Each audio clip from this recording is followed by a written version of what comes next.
abandoned mansion, a voice in the darkness, a mystery buried for a decade. For 10 years, the eerie whispers of two missing children haunted the empty halls of an old Hong Kong mansion. No one dared to stay long enough to find out why, until now. When 5 students step inside for a school project, they think they're chasing a ghost story. But what they uncover is something far worse: a hidden barrel, a chilling secret, and a crime buried beneath the very floorboards they stand on. As they piece together the truth, the past comes alive in ways they never expected, and some voices refuse to stay silent. A haunting murder mystery, a long-forgotten betrayal, and the truth that was never meant to be found. There was an old mansion in the vicinity of a rundown neighborhood in Hong Kong. The long hallway at the mansion sent chills down the spine. It was also revealed that 2 young children, an 8-year-old boy and his 7-year-old sister, had been reported missing near the neighborhood 10 years ago, where they were last seen at the void deck riding their bicycles. However, ever since the disappearance of the 2 children, people reportedly heard an eerie voice coming from the hallway of the mansion, but none was any the wiser as to how the voice came about, as anyone who heard the eerie voice would quickly run out of the mansion without finding out the origin of the voice. One day, a group of secondary school students, Elvis, Wallace, Frank, Sheila, and Erica, went on a field visit to the estate for their school project. At the same time, for some inexplicable reason, they decided to check out the mansion, which had long since stood still. The main door was unlocked, so Frank pushed open the door. The hallway was pitch dark.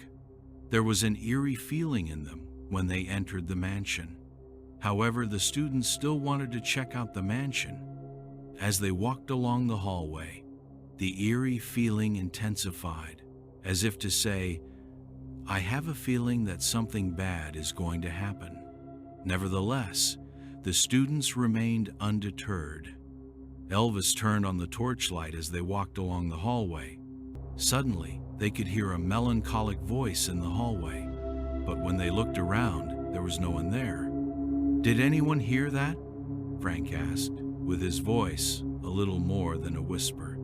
"Yes, it was so scary," Sheila and Erica replied, "especially when there's no one there." "Hello?" Wallace called out, but there was no reply. "Is someone here?" Still no reply. "Maybe this is just a prank," Frank said. "It might be the work of some kids."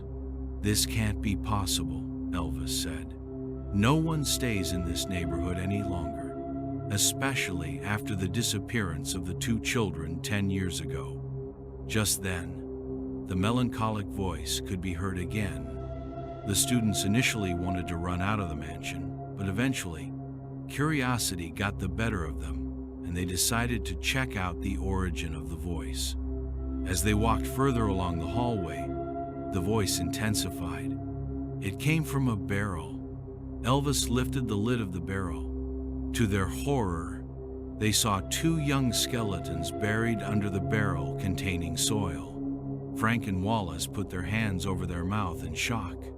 Sheila and Erica embraced. Just then, Elvis spotted a pen below the barrel. He picked it up and, out of curiosity, pressed a button, where he heard a conversation in the background, which sounded like a conspiracy. He immediately called the police and told them what they had found. Forensic investigations confirmed that the skeletons found in the barrel of soil belonged to that of the 2 children, who had been reported missing 10 years ago, and their cause of death was suffocation.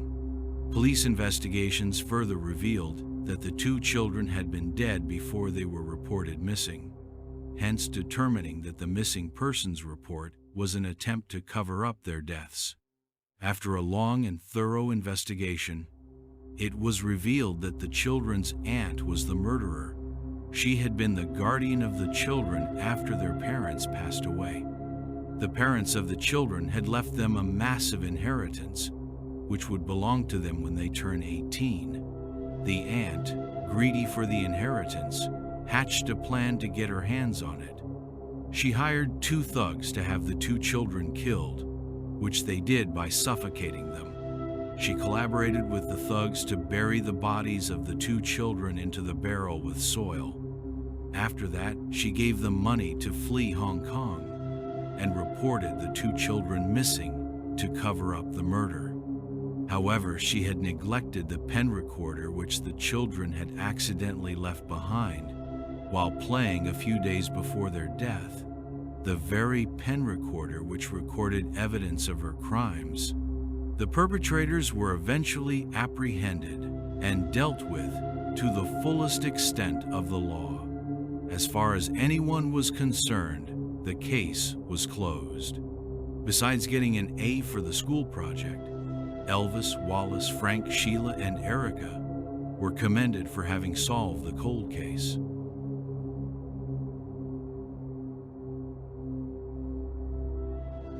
Ravi never believed in ghosts. He dismissed his grandmother's stories of the Kuntilanak, the vengeful spirit of a woman who died in childbirth, as mere folklore meant to frighten children. But everything changed one fateful night in his remote village. It was a moonless evening when Ravi, tired from a long day of work in the fields, decided to take a shortcut through the dense forest. The path was flanked by towering banyan trees, their gnarled roots weaving into the earth like skeletal fingers. His lantern flickered weakly, casting eerie shadows on the ground. As he walked, a faint humming reached his ears. It was a hauntingly sweet melody, floating through the stillness of the night. Ravi froze. He strained his ears, trying to determine its source. The sound seemed to come from everywhere and nowhere all at once. Curiosity, or perhaps a suppressed fear, pushed him forward. The tune grew louder, more mournful, as he approached a clearing. In the center stood a lone banyan tree, its roots twisting like a cage around an old, crumbling well. That's when he saw her. A figure, dressed in a tattered white gown, sat on one of the tree's thick roots. Her long, jet-black hair obscured her face, cascading down in waves like a dark waterfall. She was rocking gently, humming the sorrowful tune that had drawn him here. "Miss," Ravi called, his voice trembling. He regretted speaking the moment the word left his mouth. The humming stopped. The woman turned her head slowly toward him. Her hair parted to reveal a pale, bloodless face. Hollow eyes stared through him, her lips twisting into a grotesque smile. And then, a sound that chilled him to his very soul, a low, guttural laugh, rumbled from her throat. Ravi stumbled backward, his heart hammering in his chest. The lantern slipped from his grasp, shattering on the ground and plunging the clearing into darkness. The laughter grew louder, echoing through the forest as if the trees themselves were mocking him. He ran. Branches clawed at his skin, and roots seemed to rise to trip him as he bolted through the forest. He dared not look back, but he could hear her know, feel her closing the distance. The air grew colder, and the laughter turned into a piercing wail that reverberated through his skull. Suddenly, Ravi burst out of the forest and into the safety of the village. He collapsed on the ground, gasping for breath. Villagers gathered around him, their faces filled with concern as he babbled incoherently about the Kuntilanak. The village elder, a stooped old man with a grave expression, stepped forward. "You must have walked too close to the banyan tree by the old well," he said solemnly. "It is her domain. Few who see her ever return." That night, Ravi lay awake in his hut, the haunting melody echoing in his mind. As he finally drifted into a fitful sleep, a whisper brushed against his ear. "I'm not done with you yet." The next morning, Ravi's hut was empty. The only sign of him was a faint trail of footprints leading back into the forest, ending at the banyan tree. The villagers whispered of his fate, but none dared to investigate. The Kuntilanak had claimed another soul. Days passed, and Ravi's disappearance weighed heavily on the village. Some whispered prayers for his soul, while others avoided the forest altogether. The village elder warned against seeking answers, but guilt gnawed at Mira, Ravi's younger sister. She couldn't accept that her brother was gone. On the 7th night after his disappearance, Mira lit an oil lamp and prepared for a journey no one dared to take. The elder's warnings echoed in her mind, but her heart demanded answers. Armed with a small blade and a talisman blessed by the village shaman, she ventured into the forest. The path was eerily silent. Even the usual chorus of crickets and frogs had gone still, as if the forest itself was holding its breath. Mira clutched the talisman tightly, its warmth a small comfort in the oppressive darkness. As she neared the banyan tree, the air grew heavy, and an icy chill crept over her skin. The melody began soft at first, then louder, weaving through the trees like a predator stalking its prey. Mira gritted her teeth and pressed on, following the sound of the clearing. The tree stood before her, its roots writhing in the faint light of her lamp. The well at its base seemed deeper than it should have been, as if it stretched into another world. Mira called out, her voice trembling. "Ravi, are you here?" The melody stopped. For a moment, the clearing was deathly silent. Then, from the shadows of the tree, the Kuntilanak emerged. Her hair shimmered like liquid obsidian, her pale face illuminated by an unnatural glow. She smiled a cruel, mocking grin and pointed a long, clawed finger at Mira. "You dare to disturb me again?" The spirit hissed, her voice a twisted mix of a woman's sobs and a beast's growl. Mira's courage faltered, but she refused to turn back. "What did you do to my brother?" she demanded, holding up the talisman as if it could shield her from the spirit's wrath. The Kuntilanak laughed, a chilling sound that made the air vibrate. "He called me, just as you have, and now he is part of me." The tree seemed to shudder, its roots tightening around the well. Mira's heart sank as she noticed something horrifying faces pressed against the bark, their expressions frozen in silent screams. Ravi's face was among them, his eyes wide with terror. "No!" Mira screamed, lunging forward. She plunged the blade into the nearest root, hoping to sever whatever bond the spirit had with her brother. The Kuntilanak shrieked, her form distorting into a mass of shadow and smoke. "You cannot save him," the spirit howled, "but you can join him." The ground beneath Mira's feet gave way, and she found herself tumbling into the well. Darkness enveloped her, and icy hands clawed at her from all sides. She fought desperately, clutching the talisman and muttering prayers under her breath. Just as the last flicker of her strength began to fade, the talisman flared with a brilliant light. The shadows recoiled, and the Kuntilanak screamed in agony. Mira felt herself being pulled upward, the light carrying her away from the suffocating darkness. She awoke at the edge of the clearing, gasping for air. The banyan tree stood silent and still, its roots no longer writhing. Ravi's face was gone from the bark, as were the others. Exhausted and heartbroken, Mira stumbled back to the village. She couldn't bring Ravi home, but she had freed his soul. The elder listened to her story with a grim expression and declared the forest forbidden. From that day on, the villagers avoided the banyan tree, but on moonless nights, a faint melody could still be heard, drifting through the forest, a mournful reminder of the Kuntilanak and the soul she had claimed. And in the silence of her hut, Mira sometimes heard a whisper, "Thank you, sister."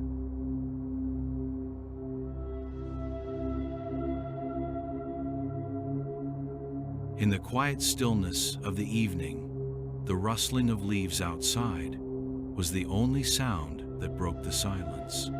The sun had long ago disappeared behind the rooftops, leaving a trail of soft pinks and purples that painted the sky. Inside the dimly lit living room, a man sat on his worn couch, his eyes glued to the door across the street. He was not an active participant in the dance of shadows that played out beyond the pane of glass. He was merely an observer, a silent witness to the lives unfolding before him. The bottle of whiskey in his hand had long ago lost its fight against gravity, its amber contents spilling onto the stained carpet. His own life had become a series of moments much like this, a sad reflection of the tumultuous world outside.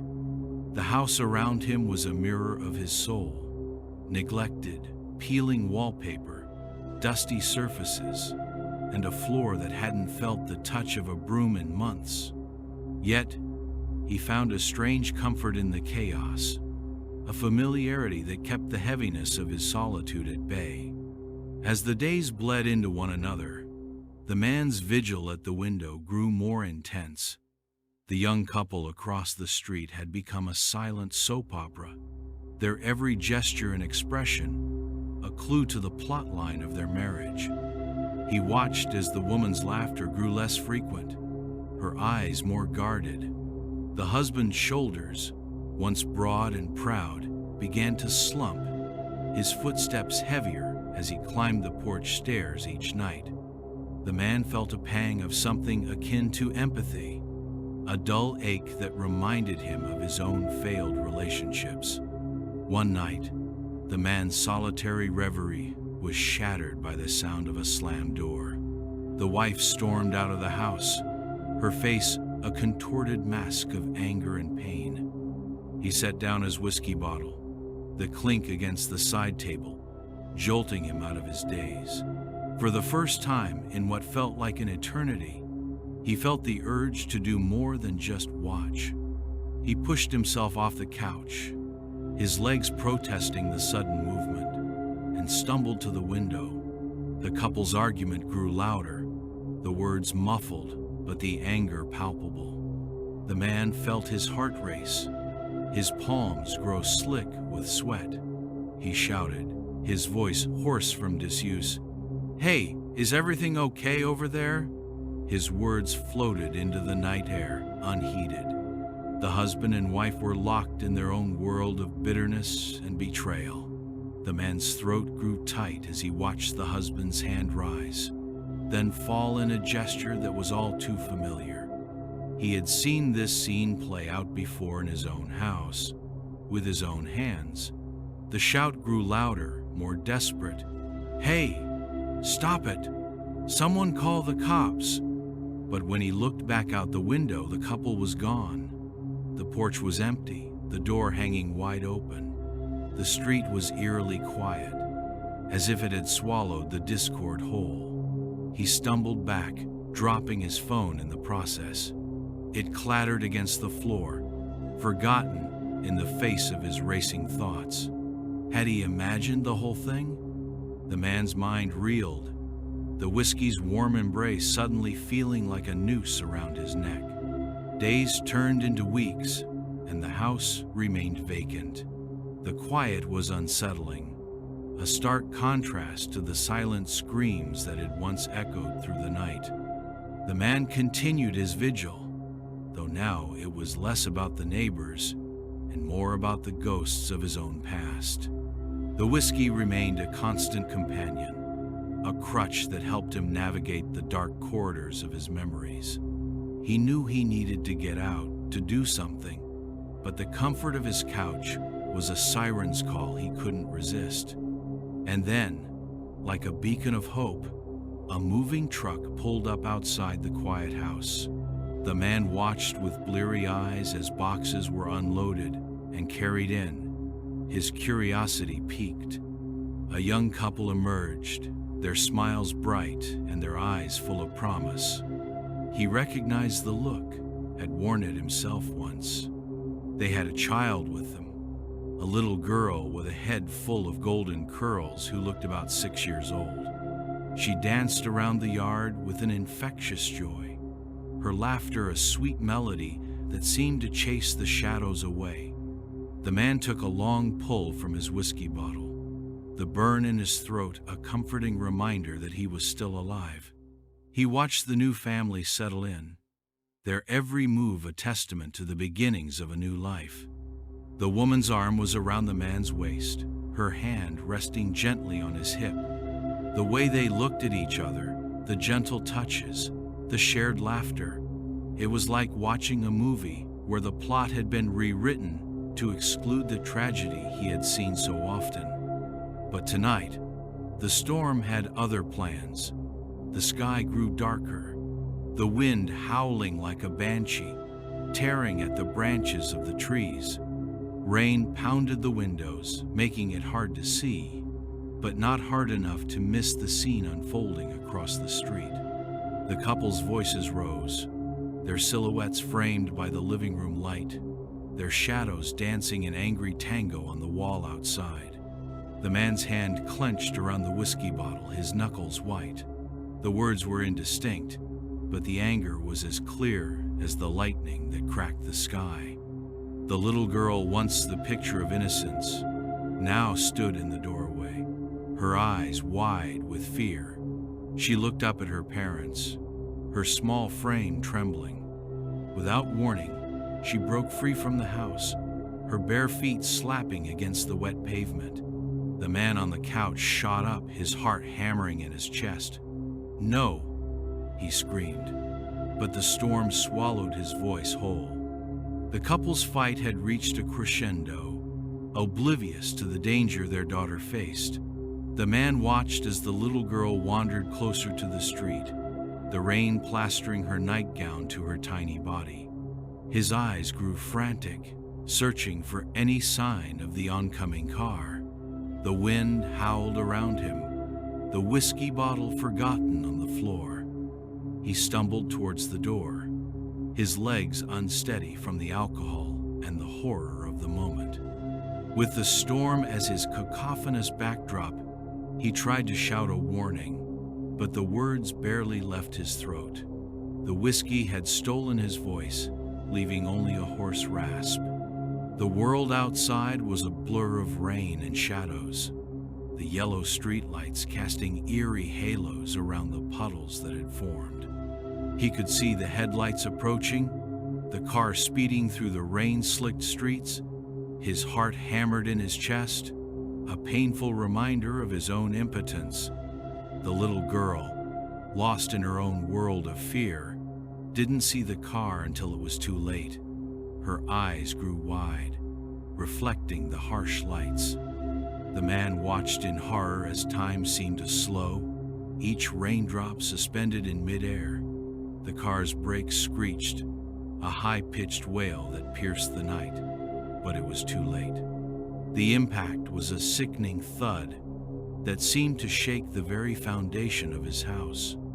The man fell back onto the couch, his legs giving out beneath him. He buried his face in his hands, his body racked with sobs.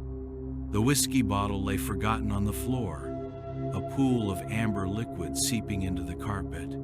His mind reeled with the image of the little girl's lifeless body, a stark contrast to the vibrant energy she had brought to the street. He had failed her, just as he had failed so many others.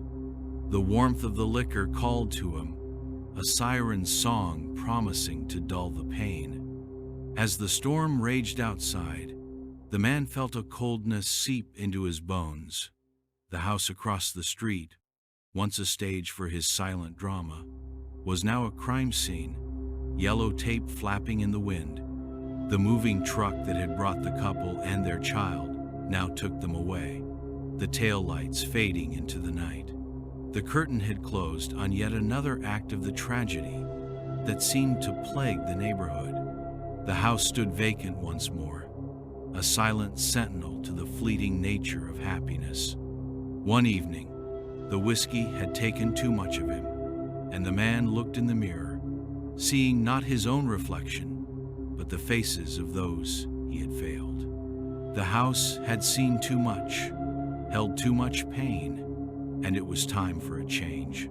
He knew he couldn't save the little girl, but perhaps he could save another.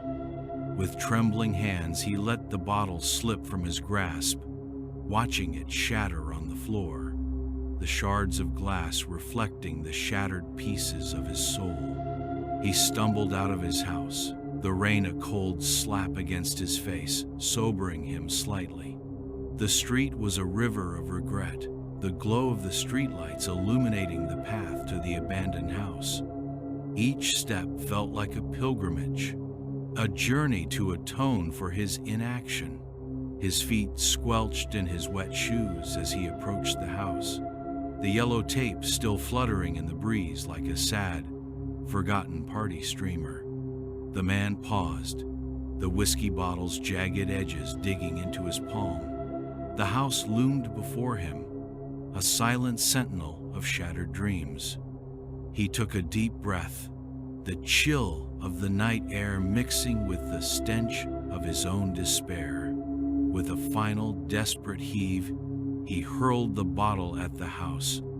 It smashed against the brick, the shards glittering like a macabre crown. The sound of breaking glass echoed through the night, a silent scream of his own pain and guilt. He stumbled back to his truck, his eyes never leaving the house. His hand trembled as he reached for the gas can, the metal cold and unyielding. The smell of gasoline filled the air, a pungent reminder of the power he held. He took a deep breath, letting the fumes fill his lungs. The harshness, a stark contrast to the sweetness of the whiskey that had been his crutch for so long. He made it into the house, the door swinging open with a mournful creak. The interior was a mausoleum of lost hopes, a testament to the lives that had once filled its rooms. The furniture was still in place. There was an odd familiarity to the house. They even had a similar couch positioned by the window, a safe haven to his past memories. He shook his head, trying to dispel the memories that clung to him like cobwebs. He had a purpose now, a mission that burned with the intensity of 1,000 suns. With a trembling hand, he began to pour the contents of the gas can around the living room, the amber liquid forming a sinister path. The scent of gasoline was a noxious cloud, filling his nostrils and coating his throat. Each splash of the liquid brought him closer to the precipice of change, a cleansing fire to purge the demons that haunted him. His eyes watered, not just from the fumes, but from the weight of his decision. He knew there was no turning back, that once he struck the match, everything would be consumed by the inferno of his making. The room was a blur of shadows and memories, the furniture standing as silent sentinels of the life he had once known. He moved through the house, the gas can sloshing in his grip, leaving a trail of destruction in his wake. The kitchen, the bedroom, the hallways, each space whispered its own tale of pain and despair. He tried to ignore the echoes of laughter and the ghosts of past arguments, focusing instead on the task at hand. The floorboards groaned beneath his weight, a mournful lament for the end that was approaching. The porch was the final bastion of normalcy, the threshold to the outside world that had both given and taken so much. He stopped, the last of the gasoline pooling at his feet. The rain had slowed to a gentle patter, the storm's fury spent. He took a moment to breathe in the damp air, the scent of earth and decay, a stark contrast to the artificial stench of the gasoline. His hand hovered over the matchbook, the small square of cardboard feeling heavier than the world itself. It hit him like a bolt of lightning, illuminating the dark corners of his mind. The couple he had watched, the arguments, the pain, it was all a reflection of his own tumultuous past, a mirror to his soul. The little girl, lost in the storm of her parents' anger, was the daughter he had never had, the love he had never known, the baby lost in a mother's womb to grief and sorrow.